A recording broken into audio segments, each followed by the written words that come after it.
Assalaamu calaykum waraxmatullaahi wabarakaatu dhammaan asxaabta ila kala janaal soo dhawaada aad ayaan idinkaga mahadcelinayaa kommentiyadiina quruxda badan iyo sida mar walba noo dhiirigelisaan.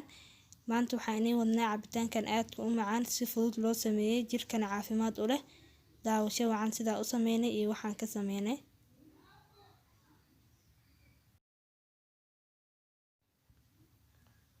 Cabitaankeena maanta wuxuu ka kooban yahay 3 xabo cambaha ah. waxaan kaloo ku dareynaa reexaan. Reexaantan jirka u fiican tahay dhiigana way nadiifisaa asxaabe. Marka carafna way leedahay oo maasha Allah markay cabaysid aad u jeclaysanaysaa. Marka cambahana soo fiiqeynaa halkaana sokora noogu jirto. Sokortana inta adiga jeceshahay ayaa ku darsanaysaa.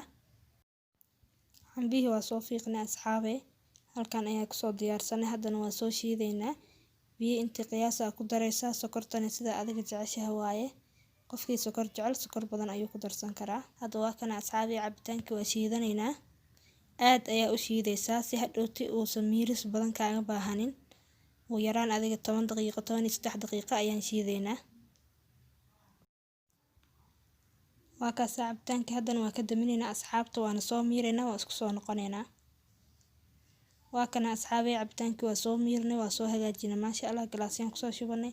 Sidaas uu qurux badan yahay. dhadhankiisa qiyaas ma maasha Allah inaba caadi ma aha. Aad ayaa uga helaysaa. Fadlan hadda channelkeena ku cusub tahay subscribe noo dheh, videoga share dheh, like tana saar, commentina ku soo qor wixii fikrad ah. Aad ayaa ugu mahadsantihiin daawashadiina. Assalaamu calaykum waraxmatullaahi wabarakaatuh.